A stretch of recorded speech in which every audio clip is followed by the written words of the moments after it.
शी संबंध नसलेला, थेट संबंध नसलेल्या गोष्टीतला संबंध आपल्या लक्षात येतो आणि आपण आतून थरारून उठतो. आपल्याला असं वाटतं की मला आता काहीतरी सुचलं म्हणजे नव्याने हा संबंध मला प्रस्थापित करता आला. आणि ते सुचल्याबरोबर मला असं वाटतं ही जी कल्पना माझ्या समोर आली आहे, ही मला आयडिया मिळाली आहे, बीज जे काही मिळालं आहे त्यातून मी ज्या कारणांमुळे अस्वस्थ झालोय, माझं जे दुखणं आहे ते मला कदाचित या कल्पनेत मांडता येईल आणि मग मी त्याच्या विस्ताराच्या मागे पडतो.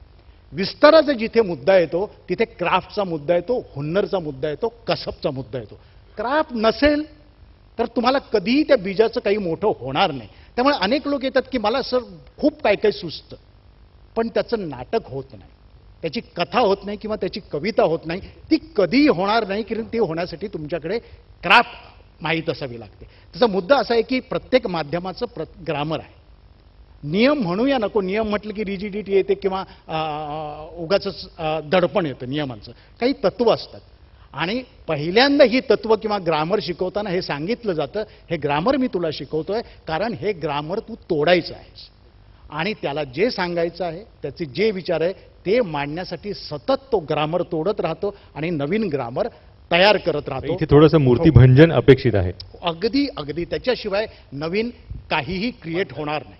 आपल्याकडे मुद्दा असा आहे की आपल्याकडे प्रशिक्षण संस्था ज्या आहेत, जे आपल्याकडे गुरुजन आहेत, मी सगळ्यांचं नाही, एक सरसकट आणि खास करून आता कुठलाही अनुभव नसलेले वर्कशॉप्स वगैरे चालत राहतात. ह्याच्यात होतं काय की आपण त्याची क्रिएटिव्ह ॲबिलिटी संपवून टाकतो. म्हणजे उदाहरणार्थ एखाद्या मुलांनी लाल रंगाचा छोटा मुलगा असतो आणि त्याला आपण काही काढायला सांगितलं की तो एक लाल रंगाची रेघ ओढतो आणि म्हणतो की हा पोपट आहे.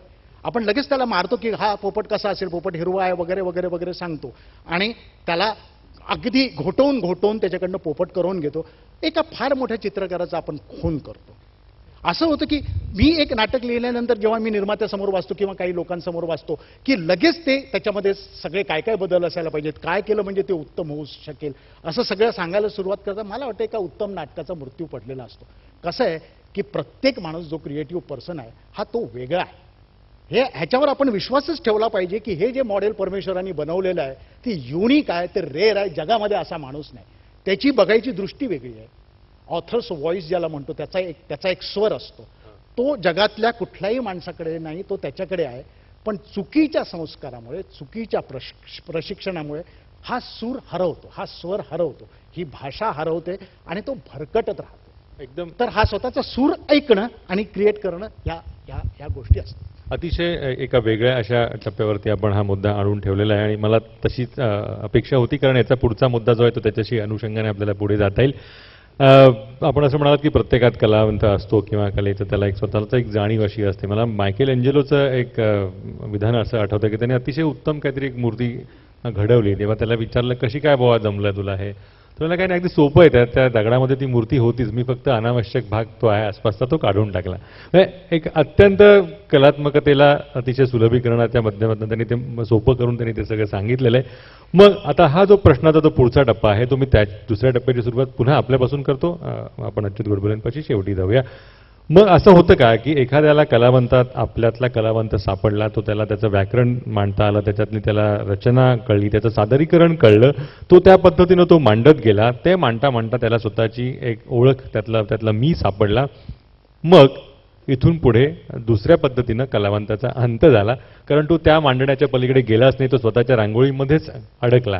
स्वतःची जी काही एक चौकट असते, आपण जसं म्हणालात मूर्तीभंजन, म्हणजे मला जे जमतंय ते काही दिवसांनी ते मोडून पुन्हा नव्यानं मांडणं, हे कलात्मकतेला जे आव्हान असतं ते त्याच्यामध्ये ती त्याची ताकद संपली अशी भीती आपल्याला वाटते का? म्हणजे उदाहरणार्थ आपल्या संदर्भात जर मुद्दा घेतला तर आपली काही एक नाटककार म्हणून एक विशिष्ट अशी वेगळी एक चौकट आहे, वेगळी एक आपली ओळख तशी तयार झालेली आहे.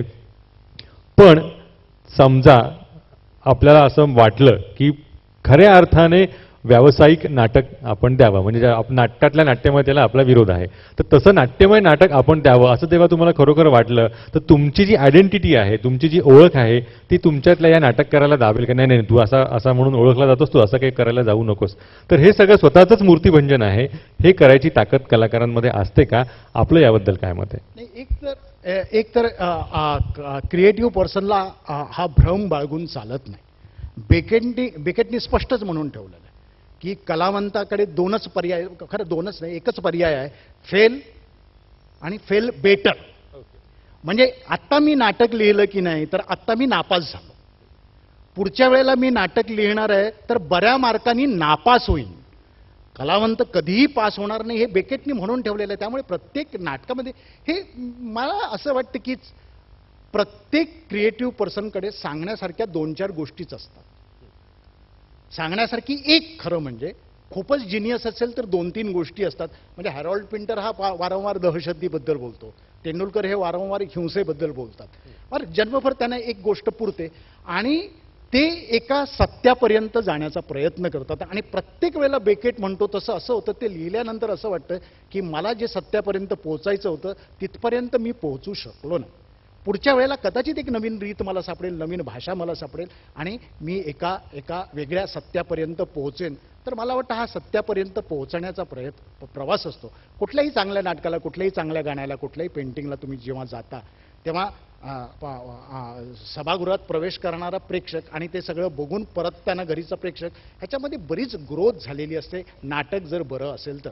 कारण त्या कलावंताला झालेला सत्याचा साक्षात्कार तो त्या लोकांपर्यंत पोहोचवत असतो. त्यामुळे चौकटीत अडकणं किंवा ती माझी ओळख समजणं हे चुकीचं आहे आणि मला फक्त पुढच्या वेळेला बऱ्या मार्कांनी नापास व्हायचं आहे हे जर आपण लक्षात ठेवलं तर आपल्याला फार काही त्रास होत नाही. बऱ्या मार्कांनी नापास व्हायचं. भरतजी, आपली एक स्वतःची अशी एक शैली तयार झालेली, एक पंथ तयार झाला आहे. तो शब्द वापरायचा तर हिंग्लिश मला वाटतं आपल्याकडनंच तो सुरू झालेला आहे. आपण प्रामाणिकपणे असं म्हणालात की मला काही नाटकातलं कळत नाही, हा त्यातला विनय किंवा त्यातला प्रामाणिकपणा सोडून दे, पण त्याच्या आतमध्ये कुठेतरी एक जातीवंत कलाकार असल्याशिवाय असा प्रामाणिकपणा येत नाही. प्रामाणिकपणासाठी सुद्धा एक आधार लागतो. तसं तो जो तुमच्यातल्या कलाकाराकडनं जो प्रामाणिकपणा आला तो सोडून ही वाट सोडून एखादी वेगळी वाट पत्करावी असं आपल्याला वाटतं का, वाटू शकेल का? आणि ज्या वेळेला वाटेल त्यावेळेला त्यातला जो व्रात्य असा भरत दाभोळकर आहे तो त्या गंभीर अशा भरत दाभोळकरांवर त्याला दाबून टाकेल का, त्याच्यावरती अन्याय करेल का? नाही, जसं मगाशी म्हटलं की क्रिएटिव्हिटीमध्ये इनोव्हेशन सगळ्यात महत्त्वाचं असतं. त्यामुळे तुम्ही चौकटीमध्ये अडकून पडणं हे कधी त्याला मान्य होत नाही. माझं पहिलं नाटक जे होतं ते पु ल देशपांड्यांचं तुझं आहे तुझ्यापाशी मी इंग्लिशमध्ये केलं होतं, की ज्यात इंग्लिश पहिल्यांदा रंगभूमीवरती इतक्या मोठ्या प्रमाणात सक्सेसफुली आलं. त्यानंतर मी बॉटम्स अप हा एक म्युझिकल रिव्ह्यू केला की ज्यात फक्त आजूबाजूला होत असणाऱ्या प्रत्येक गोष्टीची चेष्टा करायची, मग पॉलिटिकल असो, सोशल असो. It was a satire on everyday life आणि ते तुफान चाललं. म्हणजे ते मला वाटतं आता अजूनपर्यंत इंग्लिश रंगभूमीवरती सगळ्यात जास्त चाललेलं नाटक आहे बॉटम्स अप. तो रेकॉर्ड अजूनपर्यंत कोणी तोडलेला नाही आहे. नंतर म्हटलं आपण खूप मी बॉटम्स अप झालं, मग सन ऑफ बॉटम्स अप, मग ग्रँडसन ऑफ बॉटम्स अप. मग मी ते सगळं सोडून एकदम दळवींचं पुरुष इंग्लिशमध्ये केलं आणि त्यात मला हे जाणवलं की पुरुषसारखं नाटक डिरेक्ट करणं मला जमणार नाही, कारण मला बॉटम्स अप सारखे रिव्ह्यू डिरेक्ट करणं जमतं, कारण त्यात फारसं डिरेक्शन नसतं. It's a word based play. म्हणजे कोणीही माईक समोर उभं राहून नीटपणे स्पष्टपणे बोललं, इम्प्रोव्हायझेशन नाही. मी माझ्या नाटकात एकही शब्द इम्प्रोव्हाइज करायला देत नाही कोणाला. संहिता घट्ट असते. मी लिहिलेलं वाक्यच फक्त बोलायला पाहिजेत आणि फक्त माईक समोर उभं राहून ते स्पष्टपणे बोलायचं, ह्याच्या पलीकडे मी त्यांना काही सांगत नाही. तर मी असा विचार केला की पुरुष मी लिहू शकतो पण मी डिरेक्ट नाही करू शकत. मग मी विनय आपटेंना बोलवलं, म्हटलं की बाबा मला हे जमणार नाही डिरेक्ट करायला, तू डिरेक्ट करशील का माझ्यावर, आपण दोघं मिळून करूया हे. म्हणून आम्ही पुरुष केलं. त्यानंतर मी परत carry on Bombay, carry on बिंदास, भरत दाभोळकर, ओनो हे परत रिव्ह्यूज केले. मग मी कानेटकरांचं प्रेमाचा रंग कसा इंग्लिशमध्ये लिहिलं. मग मी परत विनयला म्हटलं की बाबा मला हे जमणार नाही डिरेक्ट करायला, कारण ही सेन्सिटिव्ह नाटकं आहेत, ती ह्याला एक डिरेक्शन लागतं, ते मला जमणार नाही, तेव्हा तू डिरेक्ट कर, मी तुला लिहून देतो. मग ते आम्ही एक तुझ्यापाशी, मग प्रेमाचा रंग कसा केलं, पुरुष केलं. मग म्हटलं आता वेगळं काहीतरी करायचं म्हणून मी लहान मुलांची नाटकं करायला चालू केली. मग रामदास पाध्येला घेऊन मी सध्या आता एक फॅन्टॅसिया फॅन्टॅस्टिक म्हणून नाटक चालू केलं, which is a fully recorded children's play. तर मला असं वाटतं की काहीतरी वेगळं करत राहावं. मला असं वाटतं की क्रिएटिव्हिटी म्हणजे काहीतरी आपण वेगळं करत राहावं आणि त्यात आपल्या लिमिटेशन्स काय आहेत, की मी भरत दाभोळकर म्हणजे काय फारसा नावाजलेला डायरेक्टर आहे म्हणजे मीच सगळं केलं पाहिजे, हा जेव्हा तुम्ही अट्टहास धरता तेव्हा तुमचं कुठलंही सक्सेसफुल काही काम होऊ शकत नाही. तर तुम्हाला जेव्हा कळतं की ही माझी लिमिटेशन आहे, की मला हे जमणार नाही, हे मला पेलवणार नाही, आणि मला माझ्या माहितीतली अशी खूप माणसं आहेत की ज्यांना हे पेलवेल, आणि त्यांना मी जेव्हा हे करायला देईन ते मला वाटतं हे basic understanding of your own limitations आणि तरी पण wanting to do something different. स्वतःच्या मर्यादा ओळखायच्या आणि ते वाढवण्याची किंवा ते तोडण्याची पराकाष्ठा करायची. नाही, स्वतः मर्यादा ओळखून तुम्ही दुसऱ्या कोणाला तरी ते करायला द्यायचं आणि जे आपल्याला जमतं ते आपण करायचं. गुजरातीमध्ये म्हणतात की जेणू काम तेने थाय.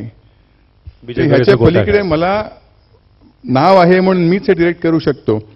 जसं मी सिनेमात काम करतो, मला ऍक्टिंग बिलकुल येत नाही आणि मला एक कळलंय की हिंदी सिनेमात तुम्हाला फारशी ऍक्टिंग करावी लागत नाही. म्हणजे आतापर्यंत मी 10 सिनेमात कामं केली, 10 हिंदी सिनेमात, एक तामिळ रजनीकांत बरोबर आणि एक तेलुगू नागार्जुना बरोबर. आणि सगळ्यांनी मला एकच सांगितलं की you have a blank face, we love that. आणि तुम्ही तसंच करा, तुम्ही आणखीन काही चेहऱ्यावर भाव आणू नका, लोकांना हे फार आवडतं, तुम्ही तसंच करता. म्हणजे 10 सिनेमात फक्त कपडे बदलतात, मिशा बदलतात आणि एक्सप्रेशन तेच राहतं. आणि लोक आवर्जून मला सांगतात, प्रत्येक डायरेक्टर मला सांगतो की नहीं वो लुक देने की जरूरत नहीं, वो आपका जो ये था ना कंपनी में लुक था, वो ब्लँक लुक वो बहुत अच्छा लगता है. त्यामुळे हिंदी सिनेमात तुम्हाला काम करताना ऍक्टिंग लागतं हा लोकांचा भ्रम असतो आणि ह्या भ्रमाचा उपयोग मी खूप करून घेतलेला आहे आतापर्यंत आयुष्यात. नाही, पुन्हा पुन्हा तो आपल्यातला प्रामाणिकपणा असा सतत असा वरती येत असतो. मी 2 गोष्टी नेहमी सांगतो की हिंदी फिल्म इंडस्ट्रीमध्ये फक्त 2 माणसं आहेत, आमिर खान आणि मी, की जे वर्षातनं फक्त एकच सिनेमा करतात. फरक एवढा आहे की आमिर खानला त्या वर्षात 1000 सिनेमा ऑफर होतात, त्यातला तो एक करतो. मला एक ऑफर होतो तो मी करतो. आणि दुसरं म्हणजे मी वन टेक आर्टिस्ट आहे. मी आतापर्यंत 10 सिनेमामध्ये my best performance was in a Tamil film. कारण त्यांना वाटलं मला भाषा कळत नाही म्हणून मी अशी ॲक्टिंग करतो. त्यामुळे त्यांनी मला कधी सांगितलं नाही की फिरसे करो, कारण त्यांना वाटलं की इसको तामिळ समजता नाही, जो करता है करने दो उसको वगैरे. पण इव्हन हिंदी सिनेमामध्ये जेव्हा डिरेक्टरला कळतं की या माणसाला तुम्ही काही सांगितलं, मी शाहरुख खान बरोबर काम केलं, तर शाहरुख खानला 8 टेक द्यायला लागली. तो नेहमी येऊन सांगायचा की नाही उसमें थोडा एंगर जो आपका है वो थोड़ा अंदर से थोड़ा और एंग्री लुक देना. भरत दाभोळकर या माणसाला त्याला कळलं की हा माणूस और देना कम देना हे दिल तो एकच लुक देतो, मग उगीच टाइम का वेस्ट करायचा. म्हणून तो म्हणाला की भरत जी का ठीक है, भरत जी का ओके टेक है, शाहरुख खान का और टेक ले लेते हैं. तर ह्या 2 गोष्टी म्हणजे प्रामाणिक नाही पण एक खरीच गोष्ट आहे. म्हणजे तुम्हाला आता लोक बघतात आहेत मला, त्यामुळे माझ्या चेहऱ्यावर किती भाव येतात ते बघतात आहे. मग मी काय असं खोटं किंवा प्रामाणिकपणे म्हणजे अदबिनी वगैरे बोलत नाही आहे. सृजनशीलतेचं एक वेगळं अंग. ह्या दोघांच्या मधनं एक मुद्दा जो येतो, म्हणजे शफात खान यांनी पण मांडला, भरतजींनी पण मांडला, की तो नवीन करणं हे तर आपल्या एकंदर पूर्णपणे आपलं जे कॅरेक्टर आहे त्याचं एक वैशिष्ट्यच आहे. हे सगळं करत असताना तो ध्यास जो आहे, आपण म्हणालात की मला शिकायचं, ते मग विद्यार्थी सतत असणं, या सृजनशीलतेच्या जेव्हा जो मागे तुम्ही धावत असता, जात असता किंवा त्याचा एक ध्यास पाठलाग करत असता, पराभवाची भीती वाटते का? आणि ती भीती आपल्या सृजनशीलतेला कुठेतरी रोखून धरते असं वाटतं का? कारण जे तुम्ही केलेलं त्याला हात घातला ते जमलेलं आहे, यशस्वी झालेलं आहे, कंपन्या असतील, पुस्तकं असतील, जे काय करता लिखाण त्या संदर्भामध्ये असेल, मग अशा वेळेला ही जी एक धास्ती आतमध्ये असते की जे जमतंय ते आपल्याला मग उगीच प्रॉब्लेममध्ये नको पडायला, असं कुठे मनामध्ये वाटतं का आपल्याला? नाही, असं वाटून जातं म्हणजे जेव्हा तुम्ही सुरुवात करतात. पण मला एक पहिल्यापासून एक फार चांगली एक शिकवण मिळाली आणि मी आत्तापर्यंतच्या कंपन्यांमध्ये लोकांना पण देत आलो. म्हणजे आपण जे सर्च फॉर एक्सलन्स म्हणतो किंवा सातत्याने तुम्ही एक्सलन्सचा ध्यास धरा, हे नेहमी पुस्तकात वगैरे असतं, पण मी ते स्वतःच्या बाबतीत मात्र पाळण्याचा प्रयत्न करतो. म्हणजे मी खरोखर एक लेख, म्हणजे लोकसत्य लिहिलेला असतो किंवा टाइम्समध्ये पूर्वी लिहायचं वगैरे किंवा बिझनेस इंडियामध्ये, एक लेख मी 15 वेळा फाडलेला आहे. म्हणजे मला काय वाटतं की आपण श्रम करायला कुठेही कमी न पडणं, ही सुरुवातीची अवस्था झाली. आता नाव झाल्यानंतर सुद्धा आपली नावाचा काही प्रश्न नाही, अजूनही 8 वेळा फाडतो मी, नात्याचा काही संबंध नसतो. आणि मला असं वाटतं की ते परफेक्ट झाल्याशिवाय मला चैन नाही पडत. आणि मग त्या रात्री 2 वाजता उठतो, रात्री 4, म्हणजे मला वेळेचं हे नसतं, म्हणजे ती उत्कृष्टच झाली पाहिजे असा जो ध्यास. दुसरं मला असं वाटतं की अनेक मला लोक नेहमी विचारतात की अनेक क्षेत्रात तुम्ही कसं लिहिलं. म्हणजे इन्फॉर्मेशन टेक्नॉलॉजीच्या विषयी जे लिहिलं ते अर्थात मी पोटा पाण्याकरता म्हणावं लागेल की मी ते लिहिली नसती ती पुस्तकं तर मी त्या IT क्षेत्रात काही करू शकलो नसतो. पण नंतर मी मार्केटिंग केलं जगभर, हा वेगळा मुद्दा. पण टेक्नॉलॉजीमध्ये जे काही मला नाव कमवायचं होतं, एस्टॅब्लिश व्हायचं होतं, रिस्पेक्ट मिळवायचं होतं, पण नंतर जे लिहिलं ना ते माझ्या लहानपणापासूनच्या संस्कारामुळेच खरं झालेलं आहे. म्हणजे मला गणितामध्ये खरं म्हणजे बऱ्यापैकी, म्हणजे पहिलीपासून ते IIT पर्यंत माझा एकदाही कुठल्याही परीक्षेत एकही मार्क गेलेला नाही आहे. पण त्या एवढं असताना लहानपणापासून इतकं बिंबवलं गेलेलं होतं संस्कारांमुळे की कला आणि साहित्य हे विज्ञान आणि तंत्रज्ञाना एवढंच किंवा त्यापेक्षाही महत्त्वाचं आहे. आणि त्यामुळे मी जे वाचलं किंवा गाणं ऐकलं, म्हणजे त्या गाण्या ऐकण्यामध्ये बऱ्याच लोकांचे संस्कार आहेत. मी किशोरीताईंचे आहेतच अर्थातच, 30-40 वर्ष जवळपास त्यांच्या संपर्कात आहे. पण इतरही अनेक गायक गायिका साहित्यिकामध्ये मराठी इंग्रजी जे आहे, म्हणजे हेमिंग्वे, स्टॅनबेक आणि मिलर आणि कामू सार्त्र, हा संबंध जो वाचनाचा जो काय हे, त्यामुळे आयुष्यातल्या सगळ्या गोष्टींकडे एक वेगळ्या दृष्टिकोनातनं बघणं हे मला वाटतं आलं. आणि त्यामुळे मी वेगळ्या लोक असं म्हणतात की तू असं कसं लिहू शकतो, ते आपोआप आलेलं नसतं, ते त्या आत्ता जसं म्हणाल ते संचित असतं ते, आणि ते लिंकेजेस तुम्हाला ते जुळत जातात. आणि मला असं वाटतं की मी क्रिएटिव्हिटीच्या विषयी मी फार बोलू शकणार नाही. म्हणजे भरत जरी सादरीकरणाच्या विषयी मी जास्त बोलू शकेन. आणि त्या ठिकाणी मला जो पुन्हा तोच एक आहे की मला हे किती छान वाटतंय, तुम्हाला कसं हे किती छान आहे, तुम्ही पण बघा, तुम्हाला आनंद वाटेल, हा माझा सातत्याने हेतू असतो. तो किमयागार असो, विज्ञान असो, अर्थशास्त्र असो, इव्हन संगीताच्या बाबतीत असो. मी जे नादवेद जे लिहिले, मी आणि माझ्या बहिणींचं, मी सुलभा पिशवीकर, ते एकाच वेळी लिहिलं की म्हणजे गाणं ऐकताना म्हणजे गाणाऱ्याला खूप टेक्निक माहीत पाहिजे, अमुक पाहिजे, तमुक पाहिजे, गाणं ऐकणाऱ्याला प्रत्यक्ष ऐकताना त्याचं म्हणजे आनंद उपभोगताना तुम्हाला त्यातलं टेक्निक माहीत असण्याची गरज नाही आहे. म्हणजे कोणीतरी म्हणाल की तुझ्या वांग्याची भाजी किती छान झाली, तर कोणी म्हणलं तुला माहिती आहे का त्यात काय मसाला घातलाय, तुला माहिती आहे का ती पाकक्रिया काय ते, नाही तर तुला म्हणण्याचा हक्क नाही, असं म्हणल्यासारखं आहे ते. इंग्रजीमध्ये जे म्हणे की आमलेट चांगलं करण्यासाठी अंड घालता यायलाच पाहिजे असं नाही. हा मूर्खपणाच आहे. कारण मी गाडीत बसलो, एअर कंडिशनिंग किती छान आहे, तुला माहिती आहे का एअर कंडिशनिंग इंजिनिअरिंग कसं आहे, ते ऑटोमोबाईल इंजिनिअरिंग माहिती आहे का, मला माहीत असेल जे काय, मला चांगला वारा येतोय, छान शॉक ॲब्सॉर्बर चांगले आहेत आणि मी चांगलं म्हणू शकतो ना त्याला. तर तसं इतकं छान वाटतंय आणि तुम्हाला पण कसं वाटतंय, अशातनं सगळं ते आलेलं आहे. बोर्डरूमचं तसंच. म्हणजे मला असं वाटतं की विषय किती असले ना तरी सादरीकरणामध्ये ते रंजक आणि तितकंच जास्त डीप आणि डेप्थ असलं. कित्येक वेळा काय होतं, उदाहरण किमयागारचं उदाहरण काय झालं, मी एका मिनिटात संपवतोय. किमयागारचं उदाहरण जर काय घ्यायचं झालं तर सायंटिस्टच्या बायोग्राफीज खूप आहेत. न्यूटन, 2 बिळं खूप शेकडो झाली, किंवा फक्त विज्ञान अगदी आकृत्या काढून अशी शेकडो पुस्तकं आहेत. पण मला स्वतःला असं वाटतं, हे फारच मी स्वतःची पाठ थोपटत असेल, किमयागारसारखं पुस्तक पण अवघड आहे. त्याचं कारण असं की ती विज्ञानातली कादंबरी, असं जे जब्बारसारखे अनेक लोक, त्याचं कारण असं की ती वाचताना एक थरार जो आहे विज्ञानातला, म्हणजे त्यातली माणसं, त्यातल्या मारामाऱ्या, त्यातलं, आणि त्याचबरोबर ती विज्ञानातली तत्व तुम्हाला गोष्टीच्या स्वरूपात तुम्हाला विश्वाच्या उगमापासून माणसापर्यंत नेऊन सोडतात. हा जो एक मला स्वतःला जो अनुभव आला, तो लोकांसमोर मांडताना, मला सादरीकरण करताना जो एक प्रचंड आनंद आला, लोकांना फारच अप्रिशिएट केला. तसंच अर्थात मी इकॉनॉमिक्समध्ये येईल अशी माझी एक अपेक्षा आहे. पण मला असं वाटतं की आयुष्याच्या वेगवेगळ्या गोष्टींवरती प्रेम करणं, त्यात खोलवर जाणं, एक्सलन्सचं ध्यास असणं आणि ते शिकणं आणि सोपं करून सांगणं, हे जर का असेल तर मला वाटतं त्यातून हे सगळं आलेलं आहे असं मला स्वतःला वाटतं. आपल्या विवेचनामध्ये गाण्याचा उल्लेख आला. आता पुढचा टप्पा अर्थातच त्या विषयाकडे आपण जाणार आहोत. मला विंदा करंदीकरांची कवितेची ओळ आठवते अशी की ती गाणे कुठून येते जापूस, असं केलं जातं की परमेश्वराच्या जास्त जवळ जाणारी जी कला आहे त्या कलेतल्या विदुषी आपल्या पुढे त्यांच्या कलेच्या अनुभवासंदर्भात मांडतील. ह्या चर्चेतला जो ट्रॅक आहे तो तिथे बदलताना मला फक्त मध्ये एक प्रश्न किशोरीताईंना विचारायला आवडेल, असा की अन्य कलांच्या तुलनेत शास्त्रीय संगीतातलं सादरीकरण हे अर्थातच जास्त गुंतागुंतीचं आव्हानात्मक असतं का?